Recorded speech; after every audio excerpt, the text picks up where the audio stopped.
amigos? ¿Cómo están ustedes? Bienvenidos a su programa Consiglieri. Gracias al favor de su atención. Vamos a plantearles un tema que se nos vuelve sumamente delicado. Se trata de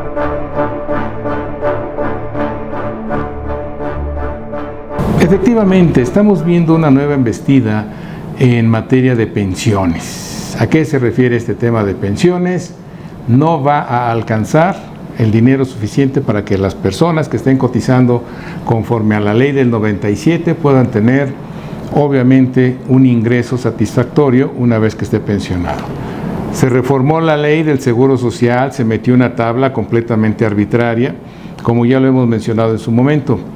Eso de considerar toda la vida laboral y sacar promedios, pues es criminal, porque simple y sencillamente vamos a comparar ahora sí que los frijoles con las sandías y ahí va a haber una controversia muy importante. Por otro lado, se habla de las tendencias internacionales, en donde, como siempre, los que no saben de economía, que es la OCDE, y que se manifiesta a favor de que se incrementen las aportaciones, sale. Vamos a llevar a cabo que se lleve la aportación, que se lleve el incremento. Se la cargaron al patrón en la reforma reciente en materia de pensiones. El trabajador, si se supone que ya gana más, etcétera, etcétera, que sabemos que están sumamente castigados, obviamente que el hecho de decirle aporta más, pues es un dilema muy grave para él.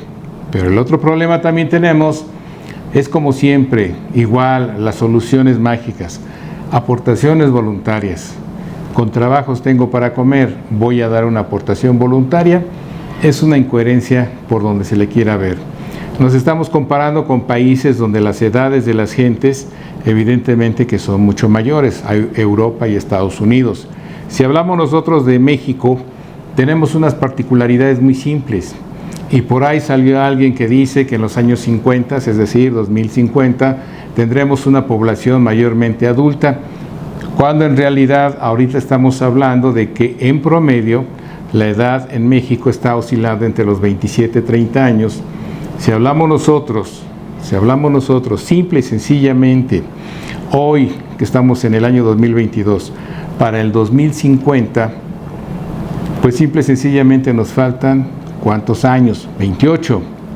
Si yo tengo ya 30 años, más 28 ya son 58.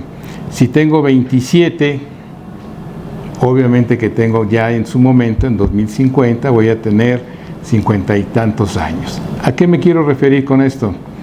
Si ese análisis se hace de una manera más seria, considerando las edades, el valor de reposición que debe de haber en el punto económico y las situaciones que se están viviendo de la inestabilidad económica, no solo nacional, que ya es desastrosa, juntamente con la internacional, evidentemente que nos va a generar una realidad completamente diferente a como se nos está presentando. ¿Por qué? Porque es muy fácil hablar de estadísticas, compararnos con otros países. Hay que ver los ingresos per cápita de otros países, hay que ver cuánto se determina en función de las aportaciones de seguridad social para los ramos diferidos, es decir, pensiones.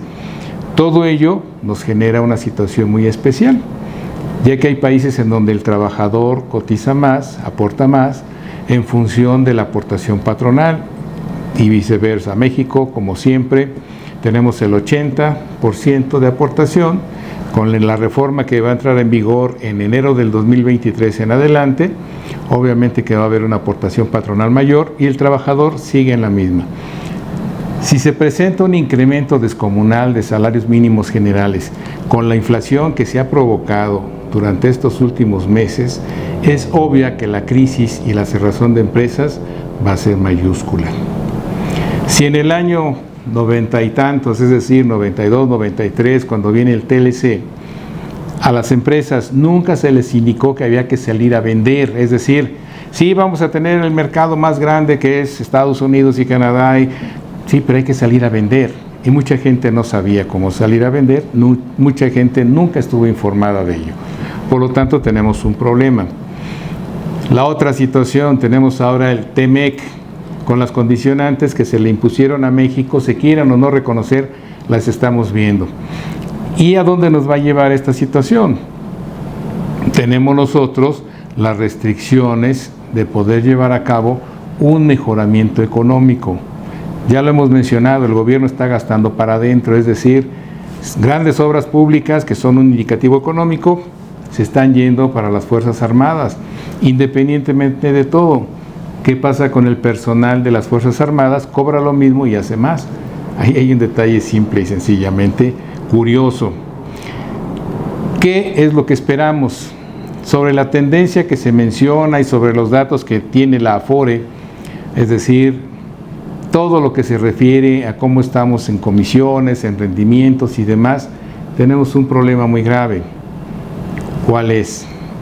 Otro incremento a cuotas, otros gastos completamente desmesurados, la cantidad estratosférica que hay el depósito de las Afores, la tentación que sigue teniendo el gobierno federal de apropiarse de dichos fondos para volverse administrador cuando estamos viendo que no administra nada. Esas son las situaciones a las que nos estamos enfrentando ahorita en este problema, en este mes de agosto del año 2022. ¿Qué es lo que sucede con la economía? Se está sosteniendo ¿cómo?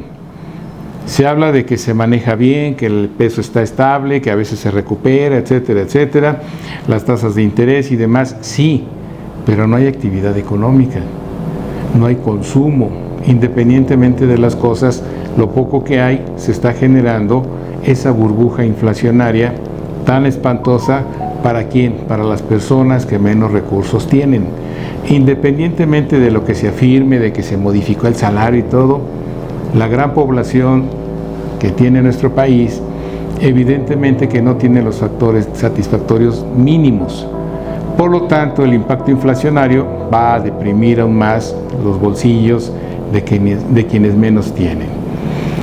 Ante eso, no tenemos ninguna situación que se esté buscando resolver, no tenemos ninguna situación que esté buscando cómo paliar esta cuestión tan delicada, sino por el contrario, se siguen hablando de cifras alegres cuando estamos viendo tres problemas fundamentales para la estabilidad económica. Una política de Estado a favor de la economía, ni del patrón ni del trabajador, sino a favor de la economía, y ese es nacional, no nada más esos dos sectores, sino también la población. Segundo, tenemos nosotros el tema tan delicado de la violencia, que cada vez está siendo más evidente que ha desbordado a las autoridades.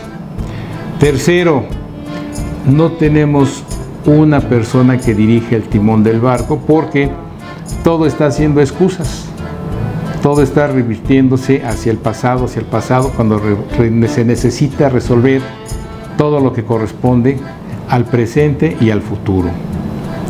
Si llamé tu atención en este tema tan preocupante, te pido que nos apoyes con ese pulgar arriba, tus suscripciones, la campanita, te avisa el nuevo material y nos vemos en la que sigue.